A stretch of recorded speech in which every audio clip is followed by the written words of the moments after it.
साथियों नमस्कार, मैं हूं नीरज पटेल और आप देख रहे हैं नेशनल जनमत।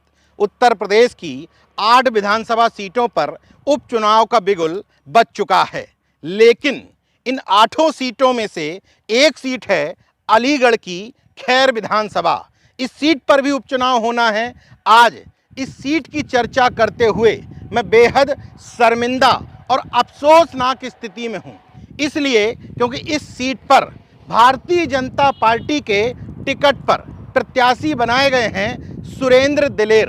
तो इस बात में शर्मिंदगी की बात क्या है कि सुरेंद्र दिलेर को प्रत्याशी बनाया गया है।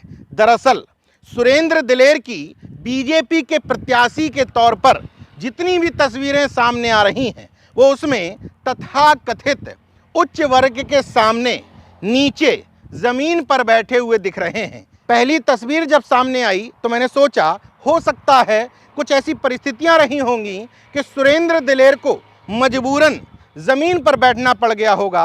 इसमें आलोचना नहीं करनी चाहिए, लेकिन एक तस्वीर, 2 तस्वीर, 3 तस्वीर, लगातार इस तरह की तस्वीरें सामने आ रही हैं जब अपने आप को भावी विधायक मानने वाला एक प्रत्याशी जमीन पर बैठ रहा है और जमीन पर बैठते हुए वो खुद को गौरवान्वित भी महसूस कर रहा है। इस पूरे मामले में हैरत की बात यह है, जब सुरेंद्र दिलेर का बैकग्राउंड आप चेक करने जाते हैं तो बात समझ में आती है कि अनुसूचित जाति में वाल्मीकि समाज से आते हैं और ये अपनी पीढ़ी में पहली बार चुनाव नहीं लड़ रहे हैं। इससे पहले इनके पिता हाथरस की सीट से न सिर्फ सांसद रहे बल्कि विधायक भी रहे। नाम है राजवीर सिंह दिलेर। जिस समय वो चुनाव लड़ रहे थे, राजवीर सिंह दिलेर जी की भी इसी तरह की तस्वीरें सामने आई थीं कि वो चुनाव प्रचार करने जब जाते थे तो अपने साथ अपना ग्लास लेकर के जाते थे और ज़मीन पर बैठ जाते थे ताकि तथाकथित उच्च वर्ण के लोग नाराज ना हों।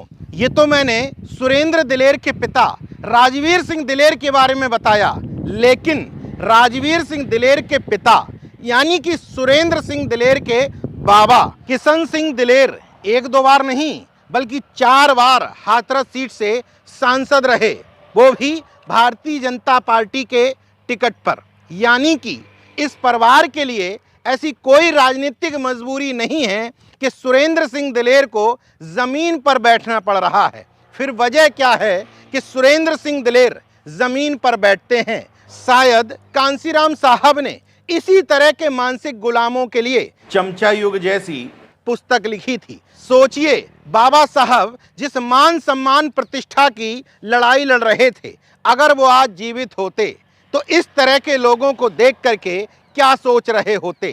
क्या मैंने संविधान में गैर बराबरी, असमानता को दूर करने की जो लड़ाई लड़ी थी वह ऐसे लोगों के लिए लड़ी थी?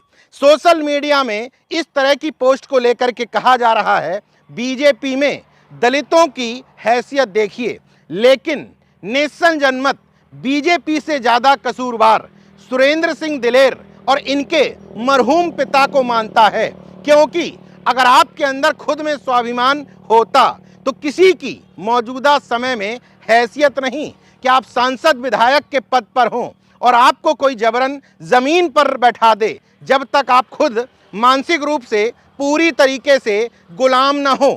मीडिया रिपोर्ट्स बताती हैं कि मौजूदा समय में सुरेंद्र सिंह दिलेर और पूर्व के समय में इनके पिता राजवीर सिंह दिलेर ऐसा इसलिए किया करते थे ताकि सवर्ण वोट इनसे छिटक करके नाराज ना हो।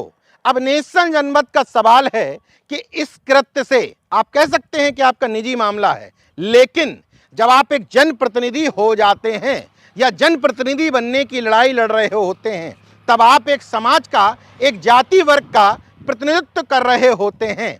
आपके इस कृत्य को कतई निजी नहीं माना जा सकता। आपके इस कृत्य से न सिर्फ वाल्मीकि समाज बल्कि पूरा दलित और बहुजन समाज अपमानजनक महसूस करता है। हो सकता है अपने इस तरह से निजी तौर पर अपमान करवाने के बाद कुछ एक सवर्ण आपको वोट दे भी देते होंगे, लेकिन इस मामले में नेशनल जनमत की विचारधारा एकदम क्लियर है कि आप जैसे गुलाम जो विधानसभा और संसद में मान लो पहुंच भी जाएंगे, जो अपने मान सम्मान प्रतिष्ठा स्वाभिमान की इज्जत नहीं कर सकते, महज चंद वोट बैंक के लिए उनके चरणों में गिरवी रख देते हैं, तो क्या आप विधानसभा और संसद में पहुंच करके क्या खाक इस समाज की लड़ाई लड़ पाएंगे? हाँ, इतना जरूर कहा जा सकता है कि भारतीय जनता पार्टी को खुद इन जैसे प्रत्याशियों को नोटिस देके कहना चाहिए कि इससे पार्टी की भी बदनामी हो रही है। आप इस तरीके से जमीन पर बैठेंगे तो पार्टी पर भी सवाल उठेगा।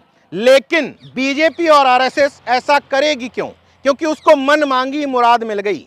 बीजेपी वैसे भी किसी भी जाति में उसका सर्वश्रेष्ठ गुलाम ढूंढती है। सुरेंद्र दिलेर जैसे लोग भारतीय जनता पार्टी के लिए संजीवनी की तरह हैं। वाल्मीकि समाज का चेहरा भी दिख रहा है, तथा कथित प्रतिनिधित्व भी दिखाई दे रहा है, और ये लोग पूरी तरीके से बीजेपी की सवर्णवादी मानसिकता की गुलामी भी कर रहे हैं।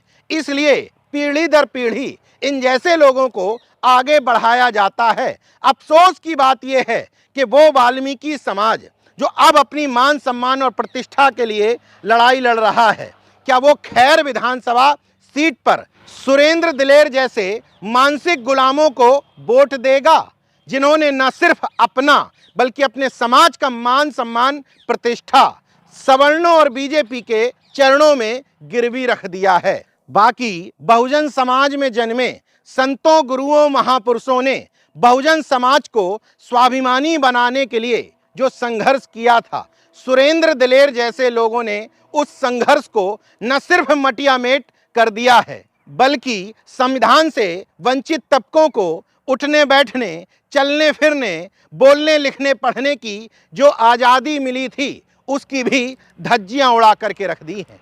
देखते रहिए नेशनल जनमत, जागरूक और सजग बने रहिए। जय विज्ञान, जय संविधान, जय लोकतंत्र।